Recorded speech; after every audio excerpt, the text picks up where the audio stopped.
नमस्कार, आप सभी का एक बार फिर से स्वागत है स्टडी आईक्यू पीसीएस पे दोस्तों। तो मैं निर्मेश कुमार इंडियन इकोनॉमी की एक केवाईसी सीरीज के अंदर जहां पर हम लोग डेली एक इंपॉर्टेंट इकोनॉमी के कॉन्सेप्ट को डिस्कस करते हैं। और आज नो योर कॉन्सेप्ट सीरीज के अंदर हम लोग डिस्कस करने वाले हैं एसडीआर के बारे में, जिसको हम लोग विशेष आहरण अधिकार के रूप में भी जानते हैं। तो ये एसडीआर होता क्या है, किस वैश्विक संगठन के द्वारा इसको जारी किया गया था, कब इसको जारी किया गया था, किनके पास ये अधिकार होता है कि ये एसडीआर को ये लोग कैरी कर सकते हैं या होल्ड करते हैं, इन सब के बारे में हम चर्चा करेंगे।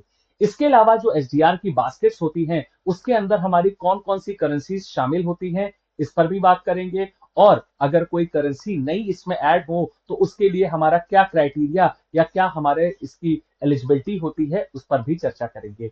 तो चलिए स्टार्ट करते हैं आज के इस सेशन को, जहां पर हम लोग स्पेशल ड्राइंग राइट्स के बारे में चर्चा करने वाले हैं दोस्तों। अगर हम एसडीआर या स्पेशल ड्राइंग राइट्स या विशेष आहरण अधिकार की बात करें तो ये एक प्रकार का इंटरनेशनल रिजर्व एसेट्स होते हैं। क्या होते हैं? अंतरराष्ट्रीय आरक्षण परिसंपत्तियों के रूप में देखा जाता है, यानी कि इंटरनेशनल रिजर्व एसेट्स होते हैं।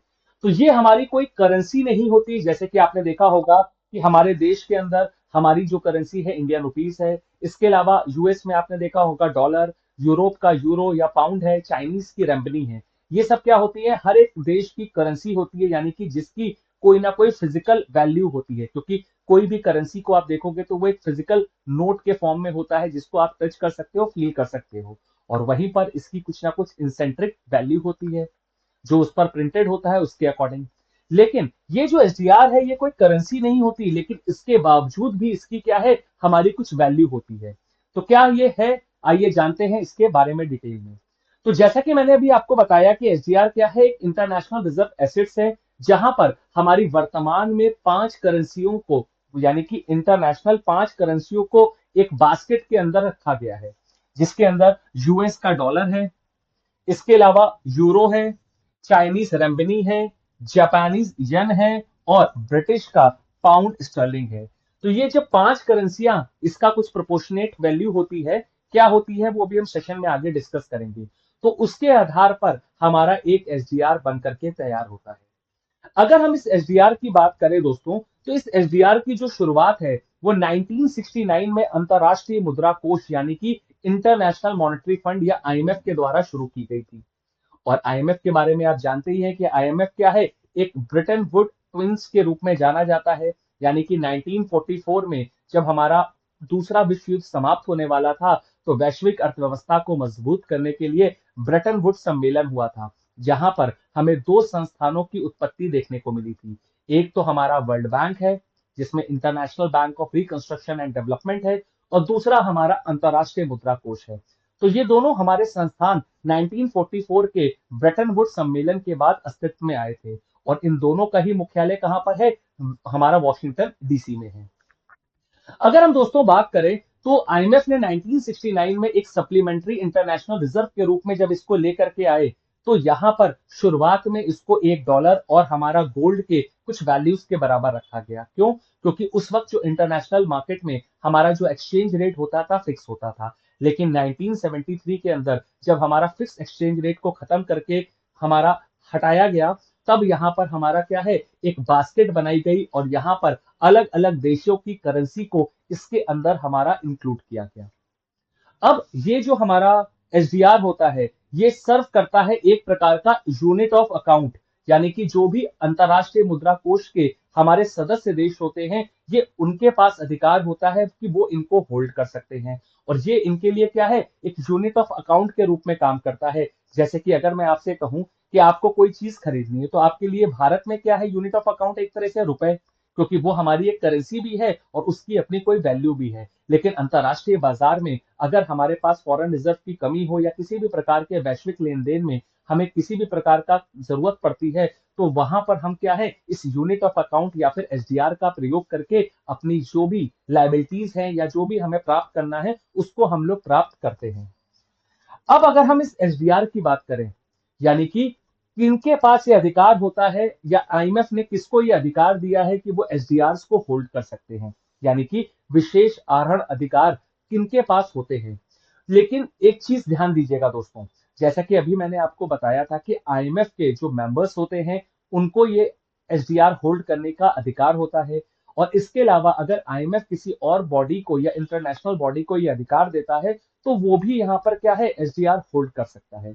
लेकिन अगर हम आम आदमी की बात करें, यानी कि अपनी और मेरी बात करें, तो यहाँ पर इंडिविजुअल्स और प्राइवेट एंटिटीज के पास ये अधिकार नहीं होता कि वो एसडीआर को होल्ड करें। लेकिन अगर आईएमएफ किसी को यहाँ पर यह अधिकार दे रहा है, यानी कि कोई भी हमारी मल्टीलेटरल डेवलपमेंट जो बैंक्स है, जैसे कि आपने देखा होगा ब्रिक्स देशों का एक बैंक है न्यू डेवलपमेंट बैंक, इसके अलावा हमारा अन्य प्रकार के जो वैश्विक संगठन है या फिर हमारे कोई भी मल्टीलेटरल बैंक्स है, वो सब क्या है, हमारे इसके अंतर्गत हमारा एसडीआर होल्ड कर सकते हैं। फॉर एग्जाम्पल जैसा मैंने आपको बताया ब्रिक्स बैंक का न्यू डेवलपमेंट बैंक या फिर एशियन डेवलपमेंट बैंक, ये सब क्या है, इनको अगर आईएमएफ अलाउ करेगा तो ये लोग एसडीआर को होल्ड कर सकते हैं। अब एसडीआर की वैल्यू कैसे निकाली जाती है कि वर्तमान में एक एसडीआर आज के दिन कितनी कीमत है, क्योंकि आपने देखा होगा कोई भी देश की जो करेंसी होती है वो डेली बेसिस पे या पर सेकंड या हर क्षण उसमें कोई ना कोई अंतरराष्ट्रीय बाजार में परिवर्तन आता है, यानी कि उसकी डिमांड और सप्लाई के अकॉर्डिंग उसका प्राइस हमेशा क्या फ्लक्चुएट करता है। तो अगर हम एसडीआर की बात करें तो इसका प्राइस भी हमारा क्या है, डॉलर के टर्म्स में डेली बेसिस पर हमारा निकाला जाता है। और दिन में यानी कि लंदन का जब 12 बजता है तो उस वक्त हमारा एक्सचेंज रेट जो होता है स्पॉट प्राइस का, उसके आधार पर हम डेली बेसिस पर क्या है, हमारा एसडीआर की एक वैल्यू को निर्धारित करते हैं। और किसी दिन अगर कोई भी छुट्टी पड़ जाती है, पब्लिक हॉलीडे होता है, जब हमारा एक्सचेंज बंद होता है, तो उस दिन हमारा क्या है, प्रीवियस डे का रेट हमारा प्रिवेल करता है। जैसे कि आपने इंडियन के स्टॉक मार्केट में देखा होगा कि मंडे टू फ्राइडे जब 9:15 से 3:30 तक ट्रेडिंग होती है तो शेयर्स के प्राइस ऊपर नीचे होते हैं। और फ्राइडे को 3:30 बजे जब मार्केट बंद होती है और मंडे को जो खुलती है, क्योंकि सैटरडे संडे क्या है, हमारा नॉन ट्रेडिंग डे होता है इंडिया में, तो वहां पर जो प्राइस होते हैं वो प्रिवेल करते हैं प्रीवियस डे के। तो यहां पर हमारा क्या है, दिन में 12 बजे लंदन के समय के अनुसार क्या है, एसडीआर की कीमतें निर्धारित होती हैं। और इसके अंदर जो बास्केट है उसको हर 5 साल में रिव्यू किया जाता है, यानी कि इसके अंदर जो करेंसीज हैं, क्या इसको हमें बढ़ाना है या घटाना है, या इसमें जो करेंसी है उसका जो वेटेज है वो हमारा कम या ज्यादा किया जाता है। तो उसके अकॉर्डिंग हमारा वर्ल्ड में क्या है, जो भी हमारा ट्रेड और फाइनेंशियल सिस्टम है उसमें जो भी इंपॉर्टेंट करेंसीज हमारी प्रिवेल करती हैं या ट्रेड करती हैं, उसको हम यहां पर क्या है, बेसिकली कंसिडर करते हैं। अब अगर बात करें तो अभी हमने देखा कि इसके अंदर हमारा यूरो, यूएस का डॉलर, चाइनीज रेमबनी या फिर ब्रिटिश पाउंड स्टर्लिंग और जापानीज येन है। भारत का रुपए क्यों नहीं शामिल है, और अगर भारत के रुपए को इस एसडीआर में शामिल होना है तो उसके लिए हमारे पास क्या क्राइटेरिया है। तो दोस्तों उसके लिए भी आईएमएफ ने यहां पर दो बेसिक क्राइटेरिया को डिफाइन किया है। पहला क्राइटेरिया है हमारा एक्सपोर्ट क्राइटेरिया, यानी कि कोई भी करेंसी जिसको हमें इंक्लूड करना है तो वो इस एक्सपोर्ट क्राइटेरिया यानी कि निर्यात का जो हमारा मानक है उस पर उसे खरा उतरना चाहिए। यानी कि अगर कोई भी इशुइंग करेंसी या कंट्री जो है जो आईएमएफ का मेंबर है ना, और जो हमारा क्या है दुनिया के टॉप 5 एक्सपोर्टर्स है, वहां पर उस करेंसी की डिमांड हो रही है, तो पहला क्राइटेरिया हमारा फुलफिल होता है। यानी कि फॉर एग्जांपल अगर इंडियन रुपीस को आना है तो इंडिया आईएमएफ का क्या है, फाउंडिंग मेंबर है, क्योंकि ब्रिटेन वुड्स सम्मेलन जब 1944 में हमारा इन दोनों संस्थानों को स्थापित करता है तो भारत भी उस समय क्या था, उस बैठक का सदस्य था।